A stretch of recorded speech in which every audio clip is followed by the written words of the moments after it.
a teenager.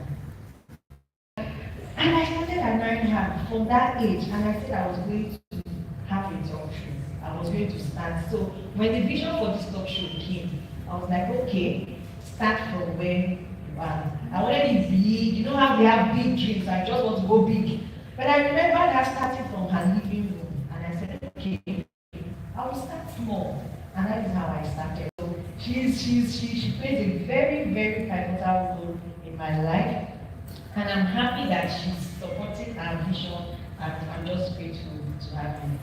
Thank you very much, Mommy Christie, and I'll just take her bio briefly. So Christie Bature Obefun is CEO of 180 Degrees Rehabilitation Center in Port Harcourt. She grew up in Kano, attended Sim Primary School, Kano, Federal Government Girls College, Yola, and Federal Polytechnic, Vida. She has a background of electrical electronics engineering. So you see us engineers, we are doing things. We have different skills. Yeah, and so there are several things she does to give back to society.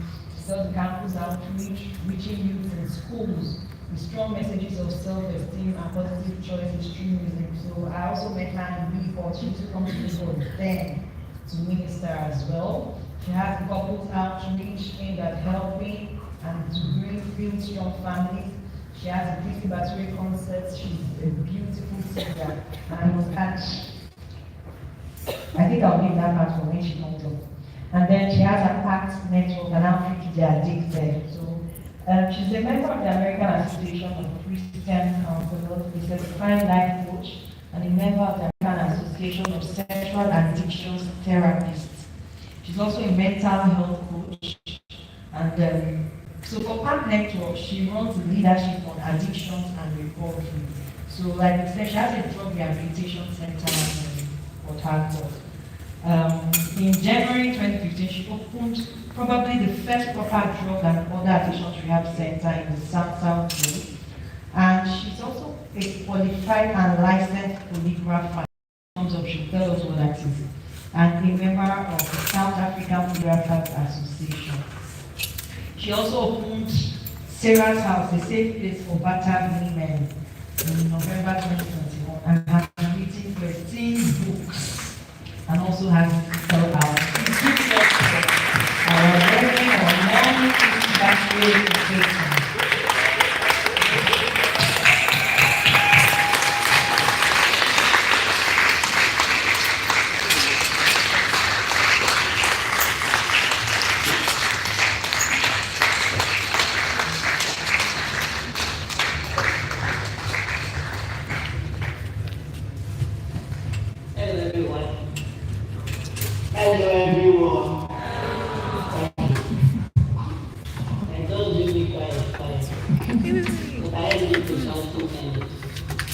Laughing at when she said, wear some shade.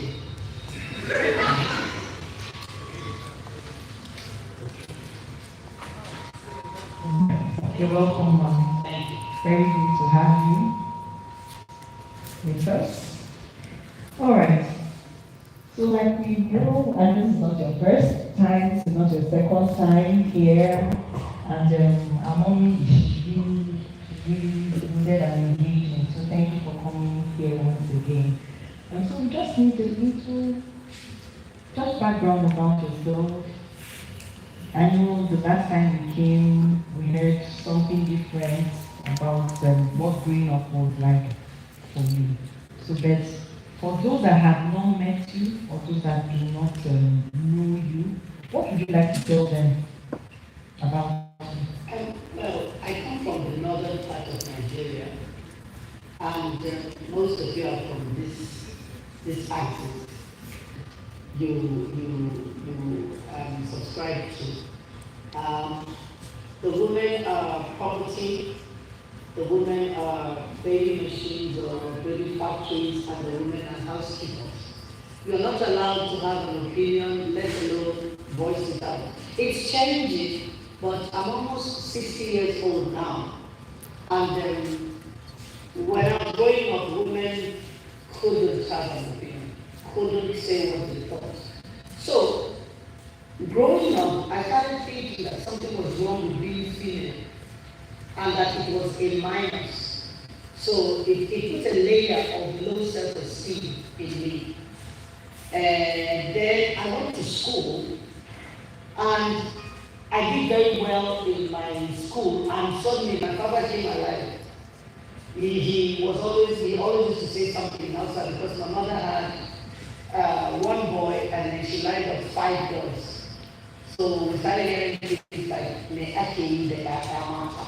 what does a man do with a female child? What is the value of a female child? So that settled another layer of low self-esteem again for me. But when I went to school and did well, and suddenly my father was carrying me in his car. It wasn't just me, he was carrying the car, he was also carrying my report card.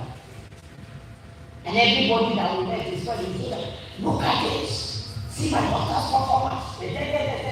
This is very amazing. So I can get my father's attention through something.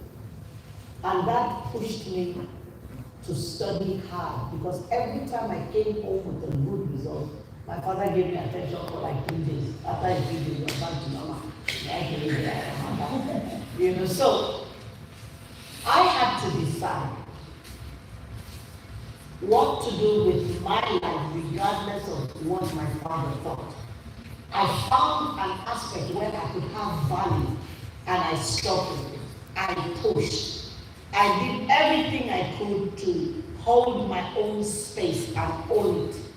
And it didn't matter anymore that I was feeling. What mattered was that I could stand shoulder to shoulder with the guys who are only screwdrivers and electric wire. And that's really why I went to do engineering. All my other siblings were art students. I pushed for engineering because I felt that it would give me an extra edge. So it really doesn't matter where you're coming from. Where you're coming from is not what is important, it's where you want to go that is important. And that is entirely in your hand. When people come to the rehab center and they say, please, I like to see the MD. They bring them to my office, they look at me. I don't remember it. Then they will say to the person, I need the MD of this place. See, she's the one. If one man sat in my office, he's a neurosurgeon, he's a brain surgeon. He brought his wife to the rehab, who was a consultant pediatrician. She was addicted to 4 substances. He brought her to my office, looked at me, and I did not resemble MD. And he said to me, what qualifies you to run this place? And he said it in a very derogatory manner. I said to him, do you want paper qualification or? He said, give me the paper qualification. I said, first of all, I'm an electrical engineer. And he said, like how? I said, that's what I studied in school. I said, but I'm a certified life coach. I have a PhD in crisis and trauma management. I am a mental health coach. I am a polygraph. I said, okay, my dad said, well, then he talked to the wife. She's not Nigerian, she's white. And he said to her, you are staying there this woman. I said, life has qualified me. He said, what do you mean? I said, I've lived with addiction all my life. That is a deeper qualification than any paper. I've lived with addicts all my life growing up. My whole family was wiped out by addiction. My dad, my brother, my 4 sisters, they all died from addiction. So I've lived with it. I know all the up and downs. So it's really your choice who you become, what you become, the areas where you exert authority and control is really your choice. It's not a choice of, oh, I was born poor, I didn't have nobody, I don't know nobody. You don't need any of that. All you need is to engage the gray matter between your ears, and nothing is impossible. Nothing. Thank you so much. Please, a round of applause.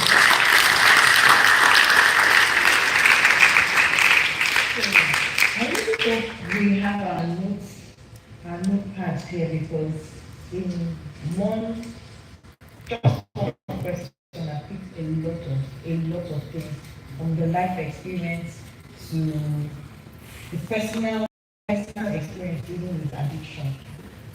So for those that don't know what a polygrapher is, I said when you come up, I was going to ask that question, so you could also shed more light on who a polygrapher is. Polygraph is a scientific tool for telling if somebody is deceptive or not.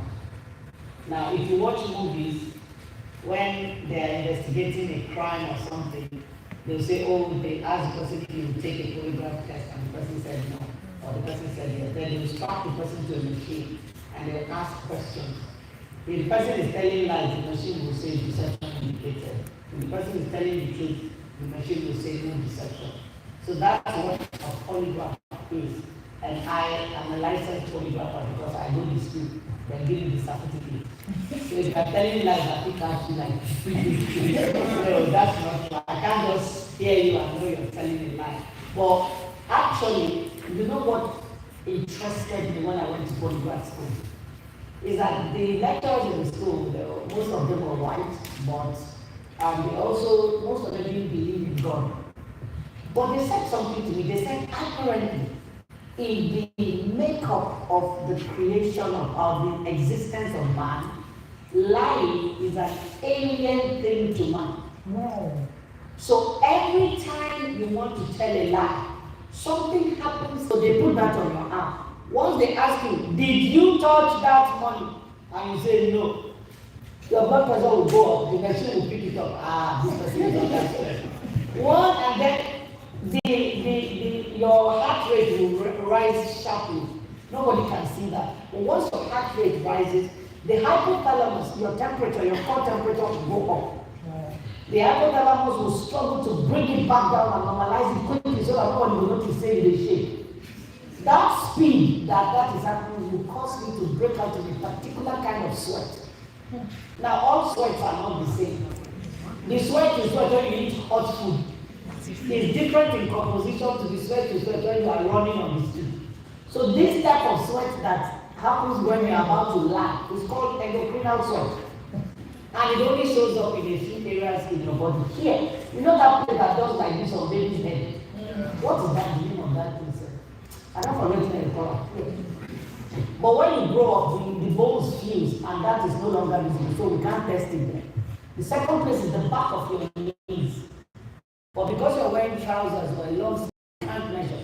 Under your feet, you sweat that type of sweat there. You're wearing shoes. The last place is your fingers. So there is a sensor that we attach to your finger. Once that sweat shows on the finger, the machine will pick it. This machine is sweat. It's under pressure. Another thing that happens is your diaphragm.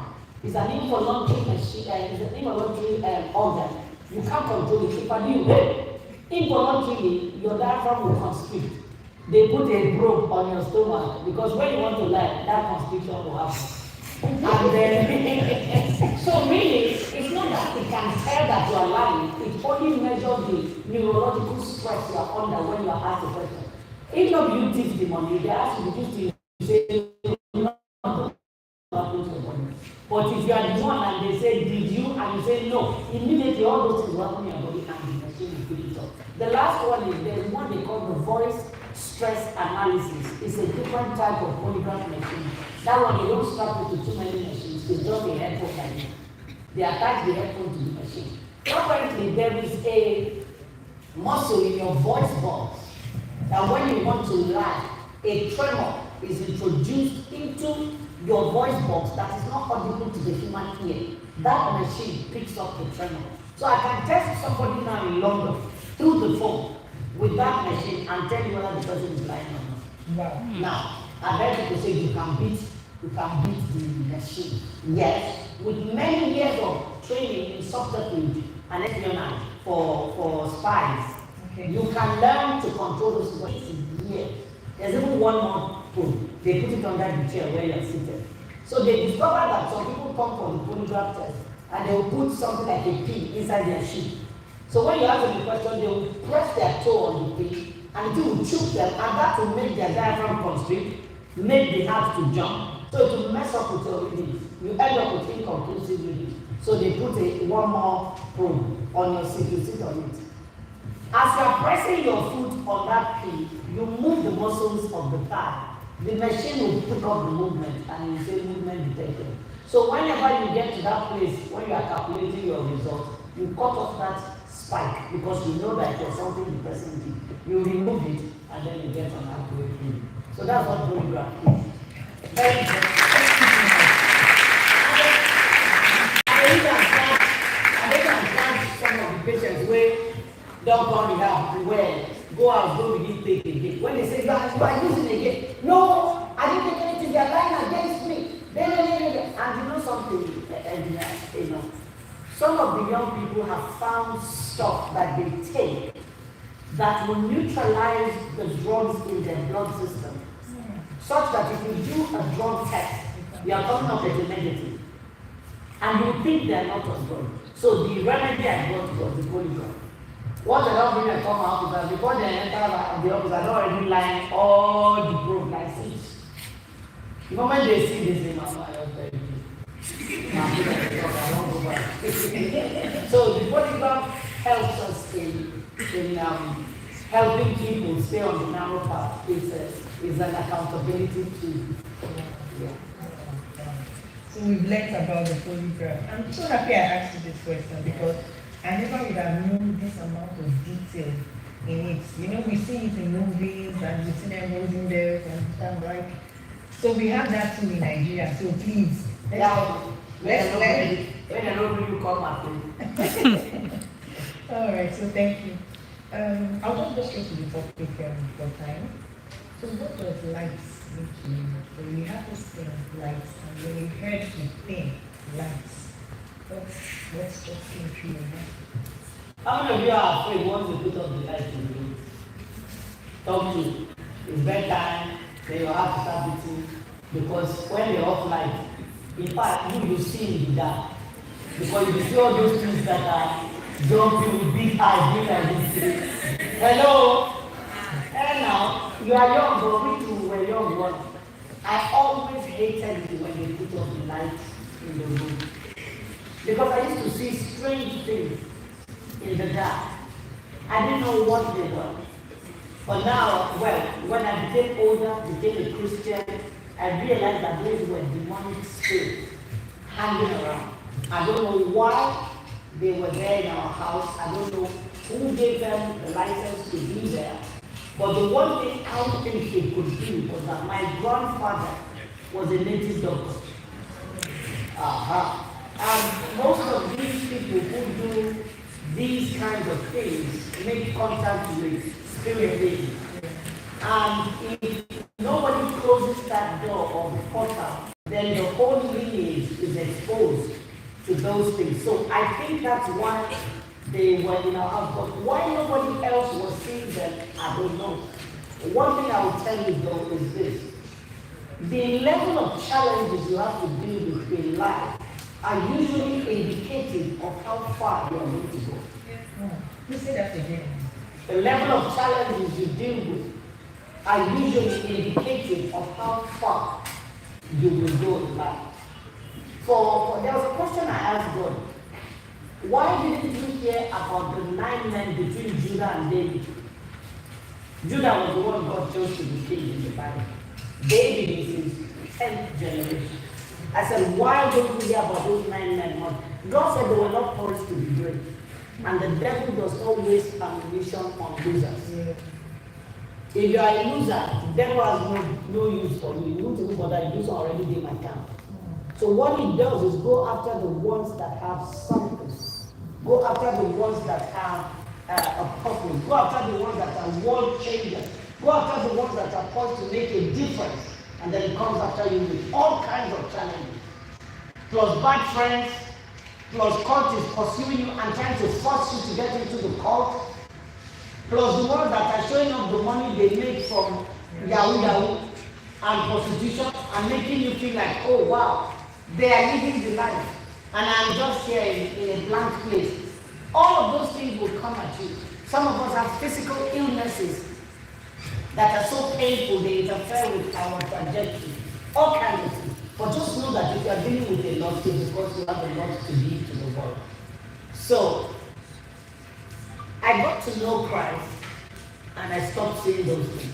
Because the presence of God dispelled that level of darkness. That was a darkness that was there even when the sun was shining. I could still see them. But they were worse at night because I was scared of the dark. So light for me is many things. Is the introduction of Jesus, and the dethronement of those things that tormented me at night. Light for me is information. Like if you have watched a movie before, like which movie I will take stock to now, they look these days. If you watch a movie before and they start playing that kind of scary music, you know you'll be sitting like this, hey, what's going to happen? What's going to happen? Then you have watched the movie. Then you invite your friend to come. And your friend comes. And when they start playing that music, the friend says, hey, what happened to you? You are just calm. Why? I want you to before. The person will say, what happened? Say, watch now, why they ask you? Just wait. Hey, they will get up. Wait. Do you understand? So light for me is introducing God and operating from a place of calm. Light for me is knowledge that puts me in a place of comfort and peace because I already know. What do I know? I know that God loves me. So whoever else does not love me is their problem. That's light for me. Light for me is I know that I'm going somewhere. Whoever else doesn't believe it is their business, but I'm pressing. Like the young man said, they tell me stop singing, shut up. It's my talent, it's my mouth, it's my voice, it's my effort, it's my sweat. So what's your problem? Put on some shade, man. Right. Okay, so we talk about darkness. And then I heard there's one famous quote that darkness is the absence of light. And in the world today, and with the challenges or with things that are happening right now, what are you now going to quantify as darkness? What are you going to say is darkness? For me, darkness is the refusal to open up your mind to possibilities. The absence of light is making it very tangible and organic. But there's more. The moment you allow your mind to be shut to a thing, a concept, an idea, a process, you are in darkness. Let me explain. There was something that happened in a military battle. A new commandant came, and he saw that every day there was a soldier standing by one little soakaway, like something that was built like a soakaway, not a normal size, but there would be a soldier standing there. So he asked, what is this soldier doing here? Nobody could tell him. So he decided to go to the former commandant. Sir, you were the one here before I came. There's a soldier standing at a small soakaway, and I don't understand why he's there. That one said, when I came, that thing was also happening. I don't know. They went back about 6 commandants, and that was a period of about 25 years before they found out why one soldier was always standing by a soakaway that meant nothing. And finally found out that what happened was they had to build that soakaway to deal with some plumbing issue. But it's in the path of where people always walk, and they didn't want them to come and walk on the fresh cement. So they positioned a guard there to stay until the thing dries. Okay. He was there for a few days. But somehow, somebody now felt that, oh, it's a duty post. And for 25 years, wow, somebody was standing by a soakaway that was completely useless. They were punishing people to stand there 8 hours a day for nothing, because nobody asked a question. The first person to ask a question asked 25 years later. So if you don't ask questions, you will be standing by a soakaway uselessly, thinking that you are contributing, and you are contributing nothing. You are just burning time. Ask the question. Don't shut your mind because, oh, these are. When I told somebody, see, so I finished school and decided to go into ministry because I felt God was calling me into ministry. And I went and met somebody who was doing ministry, and I thought, oh, this person will encourage me. This person will tell me, wow, good idea, go ahead. At that time, ministry for me was just singing. I used to sing. And I went to him and I said, sir, I feel that the Lord is calling me to ministry. He said, to do what? I said, sir, I sing. And he's like, my friend, where have you seen any single girl in Nigeria doing full-time music ministry? My friend, you're just being lazy. Go and get a job. And I left that place deflated, discouraged, and suddenly unsure whether I heard God or not.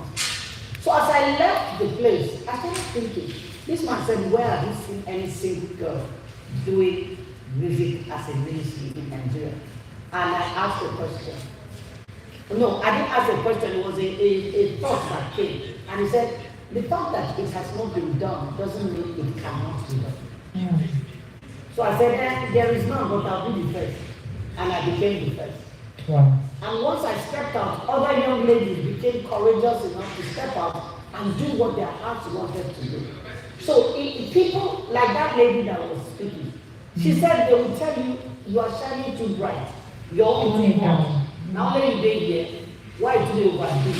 You have to learn to, for me, light is shutting your ear to negative, cutting criticism. There's a difference between criticism and critiquing. Critiquing is adding value to what I'm already doing so that I can be better. Criticism is an attempt to shut me down so I don't hit my mark. So you need to learn to shut your ears. For me, that is light, so that you can be really focused and pursue your dream. Oh, thank you so much, ma'am. Is there a round of applause? Okay, and then that brings me to illuminate. Illuminate. So in a world where wrong seems right and right seems wrong, I think what has been trending now on TikTok at an award ceremony where they gave best dress. So how do we address this in this kind of world? Because we are young adults, we have teenagers, we are growing up, and it's like we're in a confused world. Yeah.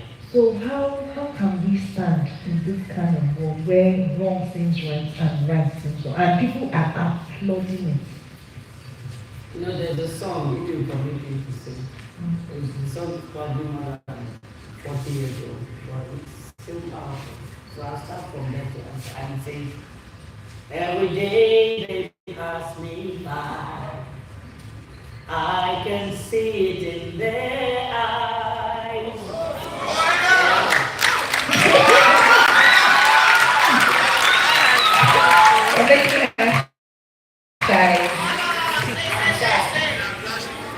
I can see it in their eyes. Empty people filled with cares, heading who knows where. On they go in their pain. Can I get your autograph? Living from pain to fear.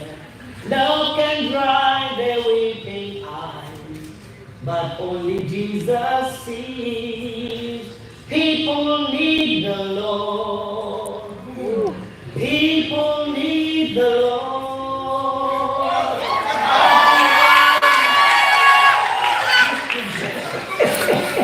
Oh, wait, I'll drink my mic. At the end of broken dreams is the opening door. People need the Lord. People need the Lord. When will we realize that people need the Lord?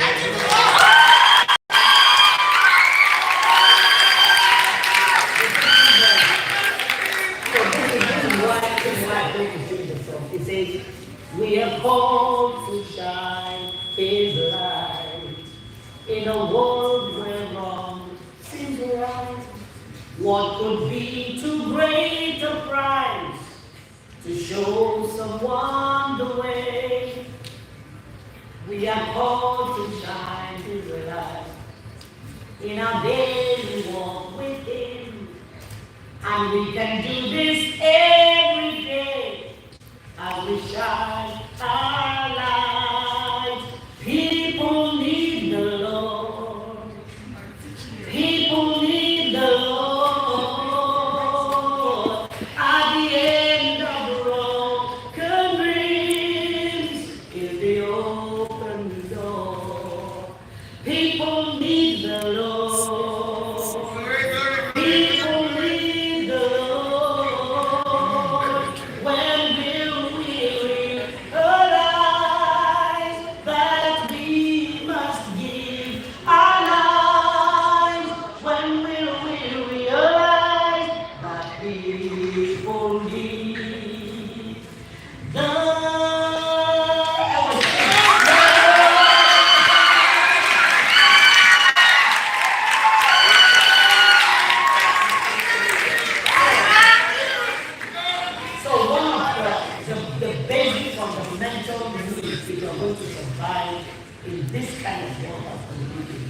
can't navigate life without God.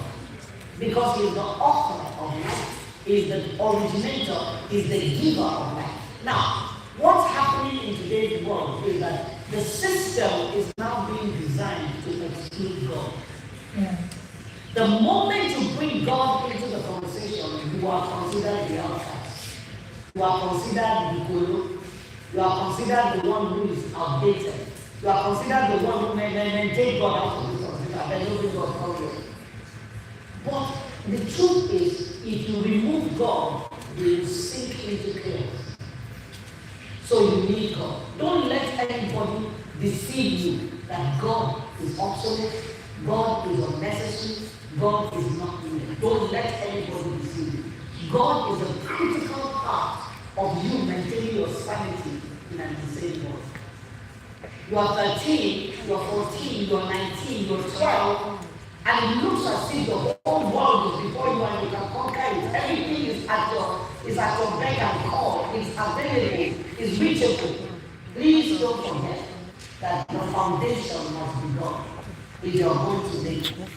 It may look like everything is happening now without God. There is the law of diminishing returns. How many of you have encountered that in economics? The law of diminishing returns. Yeah. It looks okay now, it's all flowing until supply diminishes and demand is more than supply. That's how we end up with addiction. That's how we end up with addiction. Alright? Now I have 7 children and 4 grandchildren. And my youngest child was not, I no plan to born on child. I don't want to see stop. After 8 years, this little girl shows up. So I have like 3 generations of children in my house. You know the first 3 very well. Okay, you know the next 3. You know the next 3. But this last one, you only just met her. The one older than her is 24. She is 16. So there's this wide gap. And I'm looking at the 16-year-old, and her behavior is so tangential, even from the 24-year-old's behavior. Then the 24-year-old looks like my first son, who's 40, and they're so different. And I'm wondering, if parents don't get smart, we will not be able to connect with our children. So the 24-year-old, when he was in primary 2, he came home with a homework they gave me. I do this thing, I do this thing. I don't know what he did. Could not understand anything. And what looked at me, Mom, did you go to school? I said, yeah. He said, I'm not to common primary 2 assignment. I said, my first one, I don't know what it is. They don't show us for advice. Do you understand? Now, you guys are living in a very, very precarious time. In my time, we didn't have internet. We had phone, but in fact, I saw a man, he brought that old fashion phone that you do like this. Okay. And he showed the students, so what's this? They said, I don't know. What's this? They didn't know it was a phone. He told them to dial somebody, they took it, they were looking at it. It was strange to them. You people don't know cassette recorder. You don't know Walkman. You may have seen it maybe as an obsolete tech thing. So you guys are living in an age where, okay, let me backtrack. You see the ages between 2 and 3. Children seem to have boundless energy. They are jumping around, they are shouting, they are running up and down. You think it's excitement, but what's really happening is that the brain is developing, and we have what is called neurons in the brain, and they are connecting with each other to help the child start making sense of everything that is happening to the child. They will put soap in their mouth, they will bite everything, they are jumping, they are shouting, they see a radio, they want to split it apart. Electrical impulses are firing in the brain. That's what makes the child unable to sit still. So that's already going on, and the human brain doesn't get fully developed till age 26. So all that stupid things when they do now because your brain never been filled. So it's okay.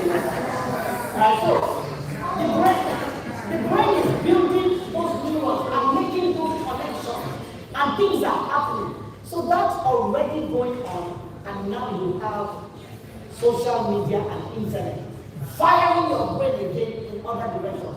So you guys have a lot to deal with, and I recognize that. What I pray is that most parents will understand that there's so much you're being bombarded with and give you a little grace instead of fighting. Because from where we stand, you people are mad. I'm not joking. From where we parents stand, without understanding, on a grace, on a head no forest. Because we don't understand some of the things that they do. But the truth is that you people are confronted with a lot. And if you do not, like Engineer Tao said earlier, if you do not decide who you are, honestly, they will decide for you. Suddenly, every little girl wants to hold a phone in front of her and be an influencer. So what are you influencing? What is it that you are influencing? Every young girl wants to be content creator. Sabinus. What's that one that does this like this? Kabi. Is it Kabi? Yeah, Kabi. He just does like this and he's making millions. And somebody say, me too. I'll go and you do your own, nobody will look at you. Kabi was an original. And all of you have capacity to be alone. You don't have to copy anybody. And you can stand up. So, first you need the Lord. Second, you need to define what are your boundaries. What are deal breakers for you? Engineer Tao said, I can never steal. It's not because I'm immune to stealing. It's because it's a boundary I have put around my life. You must put boundaries around your life. This one, they're not going to see me inside this camp. They don't call my name for here. I will not be found here. Why? If you don't, you cannot tell me you are reading medicine in the university, and every morning you wake up, have your bath, and go for lectures in the Faculty of Arts and Social Sciences. Is that possible? If you go to Faculty of Arts and Social Sciences, will you ever graduate as a doctor? No. So when you catch a vision for your life, what it does is that it streamlines your life. Catch a vision for your life. Who do I want to be? Once you know what you want to be, now don't get me wrong, because that doesn't mean what do I want to study in school.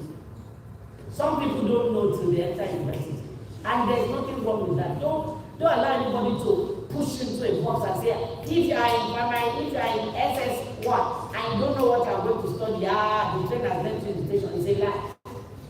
Some of us, I read electrical engineering. What am I doing today? Psychology. I wish somebody had told me that this is where I would end up. I would have gone to psychology from day one.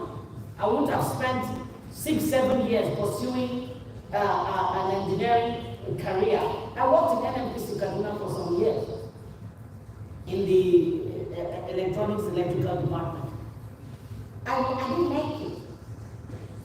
Now I feel like I'm living my best life because I love what I do. So don't let anybody tell you that, if you don't know what you're going to study, you are confused. No. Don't put yourself in that box. But what I mean by know who you want to be, I mean decide what problem you are going to solve for the world. The moment you find something, a problem to solve, you will be relevant. Nobody can ignore you. Once you find, don't say, I want to be a doctor. There are millions of doctors. Doctors to do what? Native doctor. So, my last daughter, okay, she says, I don't want to go to school in the US. Almost everybody in our family went to the US. I don't want to go to school in the US. I want to go to the UK. Why? She said, Mommy, the course I want to read, they only offer it as a certificate course in the US, not a degree. I want a degree. What's the course you want to read? She said, cosmetic science. I said, okay, why? She said, Mommy, when I turned 12, I started having pimples everywhere. There's nothing you could do to help me. I asked everybody, the thing was affecting myself. I said, I want to study cosmetic science so that I will find what teenagers can use to deal with this thing when it starts coming out. Because they tell me that everybody that hits puberty has some form of skin issue. I want to go and find out what I can give to young people so that the thing will not affect their self-esteem. I said, my baby, you will be rich. You are going to make an impact in the world because that's a huge problem. You understand? Find a problem to solve. Somebody decided that he will do waste disposal. So the park was big. It's a multi-millionaire. I have a young man in the estate where I live. He finished university, no job. And he noticed that many times the dustbins in the neighbor's house will be full and overflowing. The people that come to empty it will be making that. The government has let his dad, please. Can you help me do something? So, buy me keke, but instead of the body, can you make it a pickup bag? The father said, for what? He said, I want to start emptying people's dustbin. The father said, please don't disgrace me. He said, no, Daddy, it's not disgrace. So he went around the neighbors, can I be emptying your trash for you every 2 days? You pay me 1,000 naira a month. They said yes. Do you know the houses in just my little portion of the estate are about 100 houses? And once they knew that it was their neighbor, they agreed. That boy began to make 100,000 naira a month from zero. So, from keke, 100,000 naira a month. When he had the million naira, he went back to that. That this vehicle is only one. So it takes me many hours to finish. I want to buy a second one. Can you loan me the balance to buy a second one? The father loaned him, he bought a second one and employed one person. They started doing it. Today, that young man empties dustbin for many estates beyond our own. He's employing up to 15 people.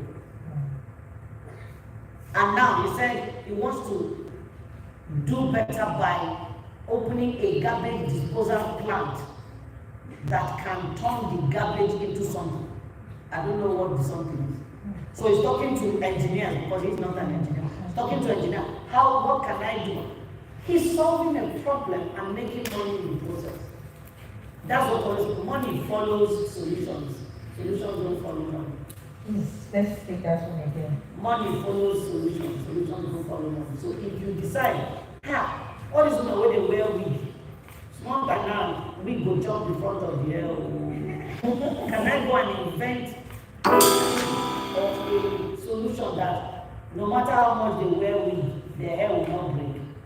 You have solved the problem. Or solve the one that, when they wear wig, the hair will be itchy. What can they put to prevent the itching? You have solved the problem. Guys, when you wear shoes, the shoe will not be bent according to the shape of your leg. Can you go and discover something that will prevent that from happening, or if it happens, how to correct it? Hello? Then they will play football, fall down, lose their knee. Is there something I can discover that can prevent that? Think about it. Sit down and think. That's another point. Think. Please, you have sleeping time, eating time, bathing time, school time, bored time. I'm bored. My children come to me and say, Mommy, I'm bored. I say, nice to meet you, I'm Christie. My mommy, I'm bored. I say, nice to meet you, you are bored. I introduce yourself to you, are bored. I'm Christie. So I told my children, don't be afraid of boredom. Embrace it. Embrace it. Say to yourself, this is my bored time, I'm bored. Don't be, how can I help my family? How can I be bored? I scored 10%. The second test, 7%. The third test, 5%. But the diminishing return, 5%. I was so ashamed, what is happening? Nothing gave this something. The IUX, what is this? I had to look for the boy in my class who was the best in that subject. His name was Bishop Kabiduri, I cannot forget it. And I went to myself, I don't even know what I'm doing. As I'm reading it, it's getting worse. What is happening? And he sat me down and he explained it to me.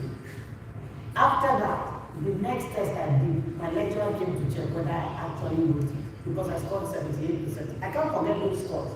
It's been almost 30 years, but I still remember because they were critical for me.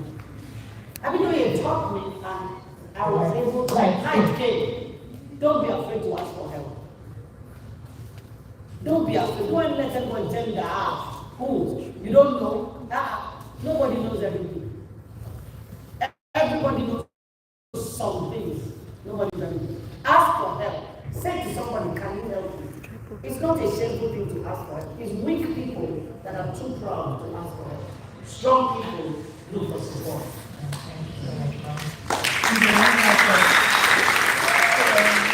Before we take our last question, I just want to make an announcement. You can start writing your questions. We have ushers that will be moving around, and they will give you paper and pen so you can write your questions. So the last point I have is still on illuminate now. How can you shine your light and stand out? So there's this thing of everybody is doing it, and then you're the only person that is not doing it. How do you get other people to come to your own side? So how do you illuminate the world that you now get them to join you? Basically, that's peer pressure, right? Yeah. That's peer pressure. So I used to tell my children, why is their pressure peering you? Why is your own pressure not peering them? Why is it there? So how does peer pressure work? Somebody decides that they want everybody to go this way, and they are bullish about it. They conscript others to join them, and then they become a movement. Not so. Yeah. The same way you can also decide, this is what I want everybody to do. Conscript people to join me and become a movement. Now, many of us are not able to take a stand because our self-esteem has received many blows, and we're not sure of ourselves. Many of us come from families where we are followers, not leaders. So even when we come to the public space, we still take on the persona of a follower. Now, one of the biggest ways to resist peer pressure, again, is to decide who you are. All of us, let me not say all, most of us, our parents sit us down and tell us what is wrong, what is right, what is okay and what is not okay. You decide if you're going to follow what your parents taught you as good and right, or decide to do different. Everything you do is a product of a decision, and life is choice driven. So you decide. When I went to secondary school, there were girls who used to sneak out of school and go out, and they would sneak back into school, and they used to feel, wow, we're smart, we did it, we got away with it, we did it, we got away with it. I can tell you categorically, none of those girls is anywhere today. Some of them call me to send them money to eat. Yeah. Because they burned their bridges growing up. Anything you do in life, it has a consequence. Some consequences come really quick. Like if you just see a soldier now, go slap him, you will get instant consequence. I saw one boy, you know all these pranks that they do. He ran up to a soldier, took the soldier's phone and broke it. Hey! Before he could say jack, soldier had landed him like 7 slaps, and he had held him back, and then 2 other soldiers came running to help their brother beat him. When he was trying to say it's a prank, he brought out the new phone. For where? Soldier, I don't ready. He continue beating him. Before the thing sank, the boy don't collect many slaps. But the soldier was still angry. He said, it's not just that, okay, you are giving me an iPhone for a touchlight phone. It's the information I had on the phone. That. I can't retrieve it. So there are some things you do and the consequences are instant. Knockout, I followed. I wasn't always a good girl. So that some of you be sitting there and say, all these people was good from the time when they born them. We had some things too, pay. I followed them. When did I didn't know anywhere to go except my uncle's house? I went to my uncle's house, but guess what? Now that time, nine them catch the people will sneak out, and I did inside.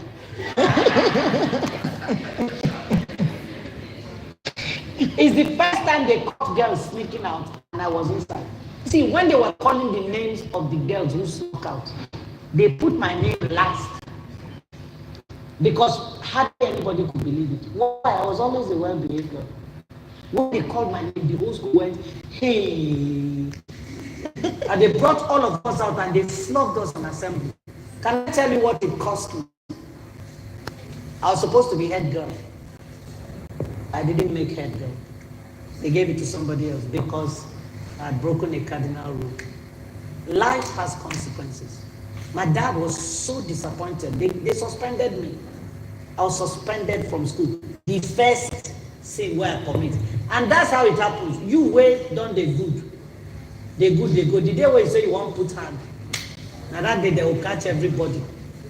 Don't ever let anybody convince you to drop your values. You tell them. I told my daughters, somebody comes to you and says, are you still a virgin? Hey, what kind of local girl are you? Train don't leave you for station. I told my daughters, just put your 2 hands on your head. Hey, so you are not a virgin. Hey, yeah, come, let me pray for you. Come, let me pray for you. Che, sorry, yeah. They never come back a second time. See, if you close your mouth, people will pile their rubbish on your head. So when they come to you and say, hey, oh boy, you get one cult where we do, or you get one association, or something. You tell them, myself, I get association, and follow me, come now. Bring them to church. May pastor lay hands nicely and unnicely. Power some demons out of their lives and they'll be okay. Do you understand? Yes. So it's very important to take a stand, who you are, insist, and then stick with it. Sometimes you'll be afraid, your heart will be beating. Do it anyway. Courage is not the absence of fear. Courage is the ability to act in spite of fear. Please, can we say that again? Courage is... You can clap. Courage is not the absence of fear.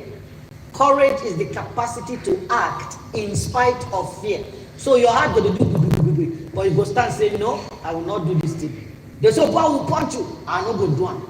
You stand and then they learn to respect you. When you take a stand, people will respect you. Wow, thank you so much, ma'am. Thank you so much. Please give her a round of applause. How many of us enjoyed this session? Okay, so we'll be going on a short break, and Auntie Christie will be back to answer your questions. So please, can we just give a round of applause while we go down?